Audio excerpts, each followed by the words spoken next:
आज जिस तरह से समाजवादी पार्टी के नेताओं का मुंह सिला हुआ है, आज अगर उनकी सरकार ना होती, जलालुद्दीन जैसे देशद्रोही, जलालुद्दीन जैसे अपराधी आज पुलिस के शिकंजे में ना आते। हम पुख्ता सबूत नहीं इकट्ठा करेंगे। सबूत इकट्ठा करने के पहले अगर सरकार कार्रवाई करती तो आज ये डिबेट पर आपके टीवी पर बैठ से जातीय राजनीति भड़का करके कोई ना कोई ऐसा काम करते कि जिससे उनकी वोट बैंक की राजनीति पर कोई फर्क न पड़े।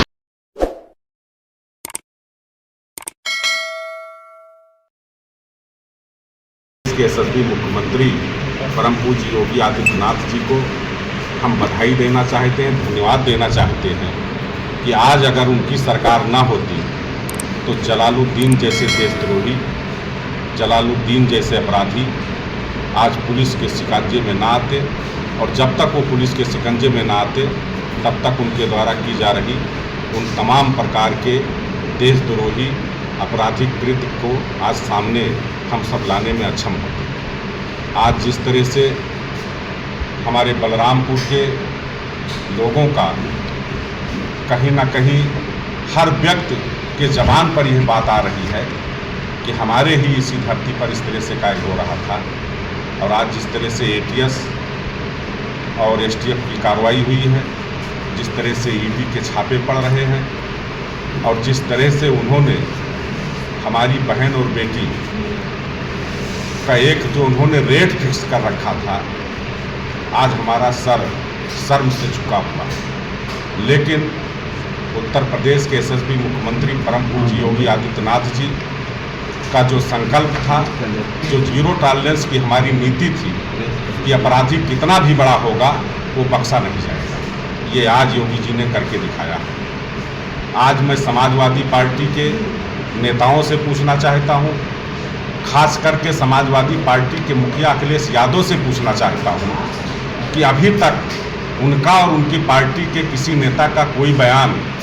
जलालुद्दीन छांगुर बाबा जैसे दुर्दांत अपराधी और देशद्रोही के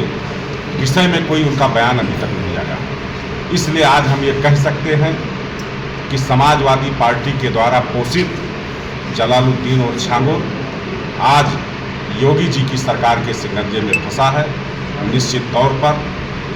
जिन बहन बेटियों के धर्मांतरण का कार्य कराया गया, जिनको ज़बरदस्ती एक विशेष धर्म को अपनाने के लिए मजबूर किया गया, अरबों रुपए की जो फंडिंग हुई, आज सारा का सारा काला चिट्ठा आज सबके सामने है। आज समाजवादी पार्टी जिस पीडीए की बात करती है, उस पीडीए में पिछड़ी जात के भी लोग हैं, उस पिछड़ी जात के भी बहन बेटियों का रेट उसने धर्मांतरण पर फिक्स कर रखा है, जो सार्वजनिक हो चुका है। जो डी की बात करते हैं दलित की, उनके भी बहन बेटियों की इज्जत और आबरू का जो सौदा उसने किया है, जो उन्होंने रेट फिक्स किया है धर्मांतरण का, वो भी उसी में फिक्स है। ये जो हम बात करते हैं अल्पसंख्यक, क्या आप जानते हैं कि अल्पसंख्यक के लोगों को क्या उसने छोड़ा होगा? मैं ये मानता हूँ कि ऐसे अपराधी वो किसी जात के नहीं होते हैं, किसी धर्म के नहीं होते हैं। अपराधी अपराधी होता है, और आज उत्तर प्रदेश के यशस्वी मुख्यमंत्री जी ने ये सिद्ध कर दिया है कि उनका जो संकल्प है सबका साथ, सबका विकास और सबका विश्वास और सबका प्रयास, आज सबके प्रयास से वो अपराधी पूरी तरह से बेनकाब हो चुका है।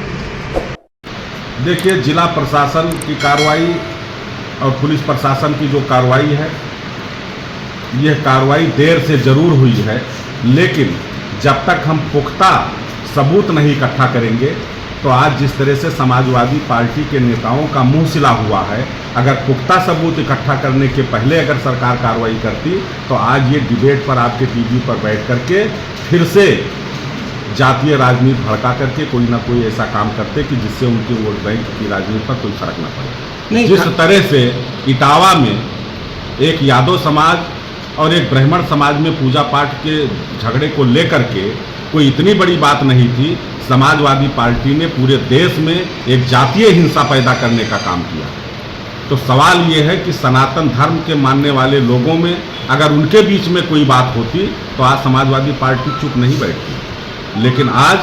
चूँकि उनके एक वोट बैंक से संबंधित छांगुर हैं, जलालुद्दीन हैं, उनकी पार्टी के लिए भल कुछ वो काम कर रहे हैं, इसलिए वो उस पर नहीं बोल रहे हैं।